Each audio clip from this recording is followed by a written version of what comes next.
I'm speaking to Monica. Hi, Monica. Good. You can see me, but I can't see you. Yeah, it is.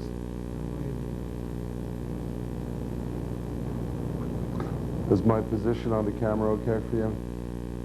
Okay, thank you.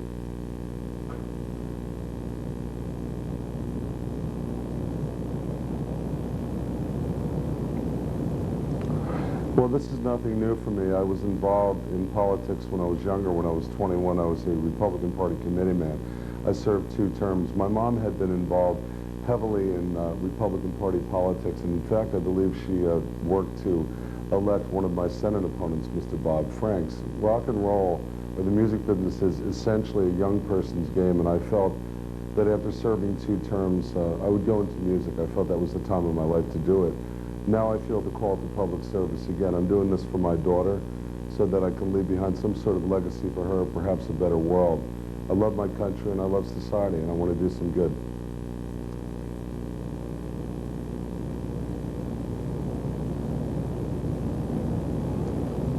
Well, my Senate candidates in this election represent the extremes of the Republican Party and the Democratic Party. I am more of a centrist in terms of my approach and my campaign. I think that I speak for the forgotten majority of Americans, and especially New Jerseyans. These are the people that are working 40, 50 hours a week, perhaps working 1 or 2 extra jobs to supplement their income. I don't think that these people are recognized by either major party. We have 850,000 registered Democrats in New Jersey. We have 1.1 million registered Republicans, but there's an astonishing 2.9 million independent voters and unaffiliated voters. Now that tells us that there's something wrong with the 2-party system, that it is not representing the needs or the will of a majority of the people, and that is who I represent. Yeah.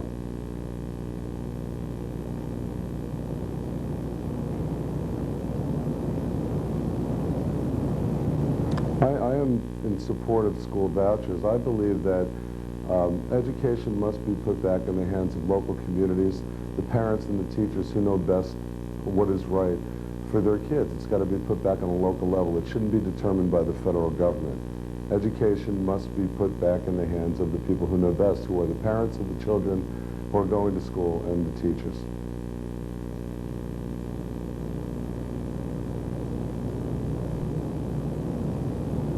I don't know. I don't know that it's necessarily about that. I think that parents reserve the right to send their children to the school of their choice. And if they want to send their kids to a school that is religious, that's their choice. This is America. This is about freedom of choice. It's about democracy.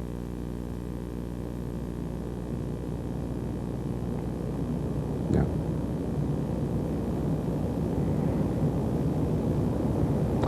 Well, I think that in a sense we're experiencing a cultural crisis, an identity crisis.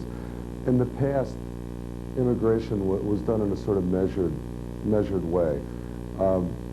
My my grandparents, of course, were Italian-American immigrants, and back then it was done in a controlled, measured fashion. I just think that we don't want to stop immigration. This is what this country is about. Certainly no one wants to go anywhere else but the United States, and once they're here, they don't want to leave. I just think that we need to take a look at it and perhaps take a break for a little bit, or just re-examine what we're doing with it.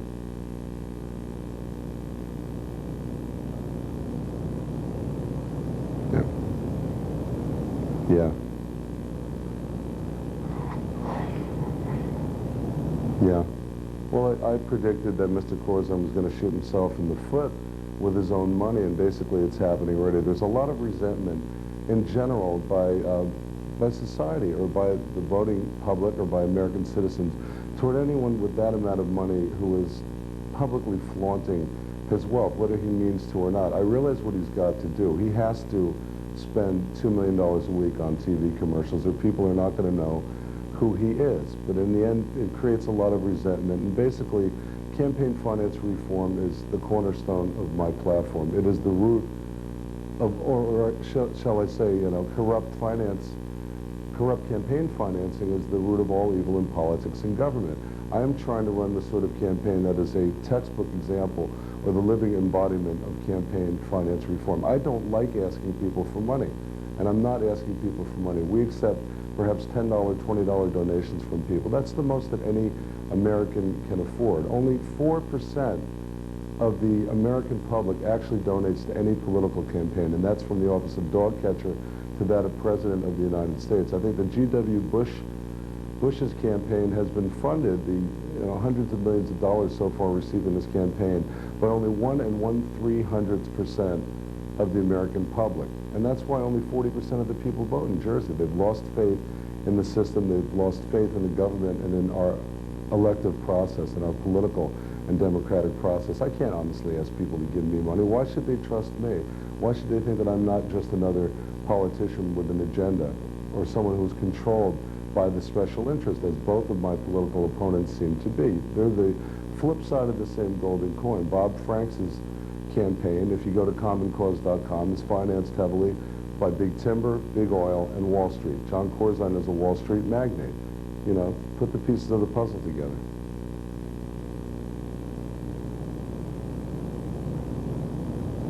I'm getting my message across by going directly to the people. We're doing a campaign that involves traveling across the state. Not that the other opponents aren't doing it. I'm certainly going on radio a lot.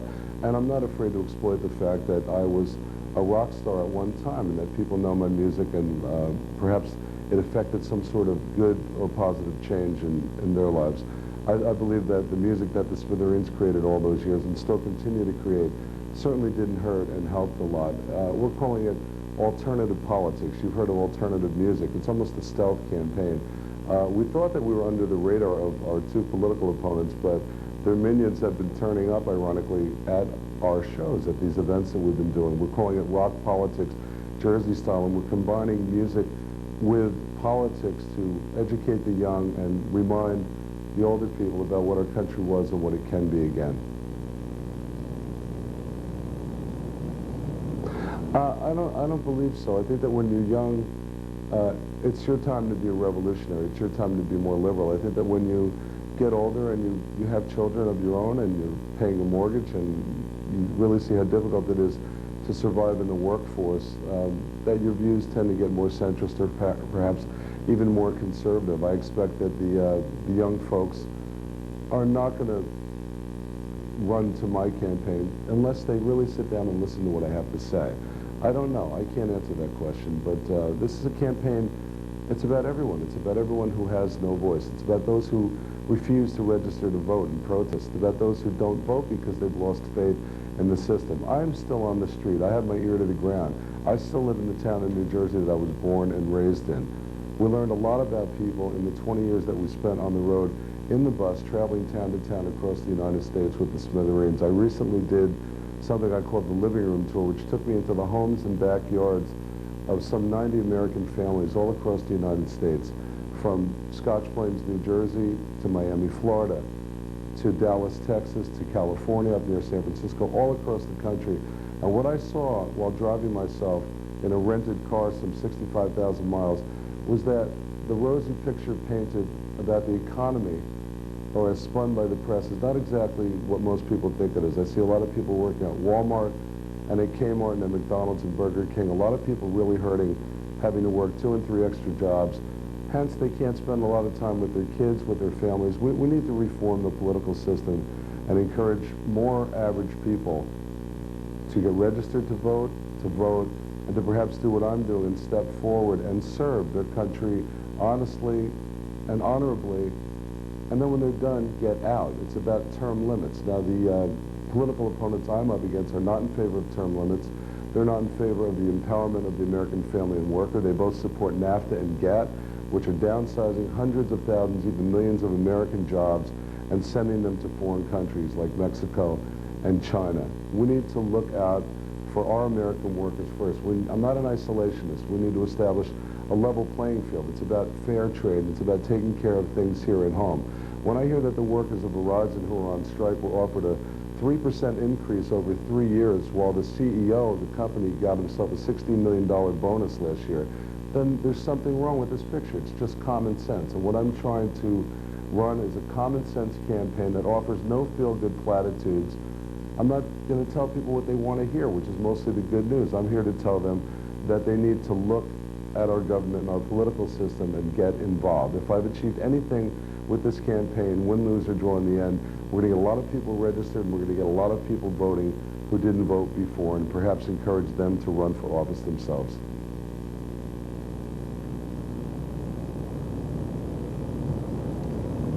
I've been excluded from the debates by the League of Women Voters and the sponsors of the debates, the hosts, the various TV stations and radio stations. I am the legitimate third-party candidate in this race. I am not only the Reform Party candidate, but I have the endorsement of Jesse Ventura and the Independence Party, as well as presidential candidate John Hagelin's Natural Law Party. I've got the endorsement of not one but three parties, which represent a substantial group of people and voters.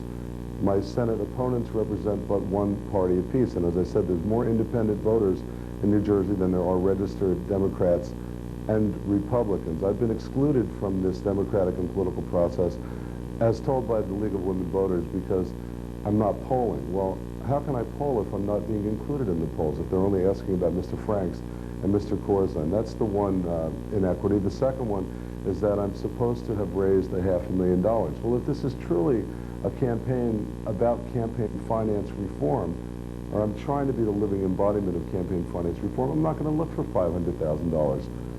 And if that's the criteria that the League of Women Voters has, then they better re-examine that criteria. If buying entry into the political process is what it's all about, then people need to look at this organization. We've sent a letter writing and email campaign to them and got nothing but form letters back. We've sent letters to all the major newspapers in New York and New Jersey, hundreds of letters, and I think perhaps one got printed today in the Star Ledger. Is there a media blackout on my campaign? I don't know, and personally, I don't care. What I'm going to do is go directly to the people with this campaign, the people who don't have a voice, the veterans, the middle class who are working like dogs and not getting anywhere. We're actually making less in real wages than we made in 1973. Examine that.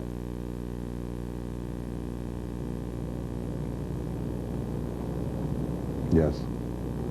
I am not a supporter of Mr. Buchanan at all. In fact, in my press conference, which I gave 2 months ago, and I spoke directly to the New York Times, and it is in print in that issue if you'd like to see it, I said that I did not support Mr. Pat Buchanan or his candidacy. I am in the Reform Party because I believe in reform principle and reform ideal, which encourages average Americans to step forward and serve their country.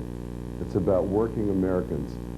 You can still be in the same political party as someone, whether you're a Democrat or Republican, and not support that particular individual. So to answer your question, I don't support Pat Buchanan. I absolutely think I have a chance. I'm not in this thing to complete my career resume, as I believe Mr. Corzine is. And I'm not in this because I'm a career politician who's more interested in keeping his job than doing his job. Mr. Ventura, Mr. Jesse Ventura's campaign, a successful gubernatorial run in Minnesota, did not really kick in until the last 3 weeks of the campaign, and it wasn't very well funded, I might add. We're taking this message to the people, and we're going to let the people decide. We'll let the people vote and decide what the law of the land will be and who the next senator from New Jersey will be. This is not a joke. It's not a publicity stunt. I'm in this thing to win it and represent those forgotten Americans who are the majority, and I call them the forgotten majority. Thank you, Monica. Thanks for having me. I appreciate it.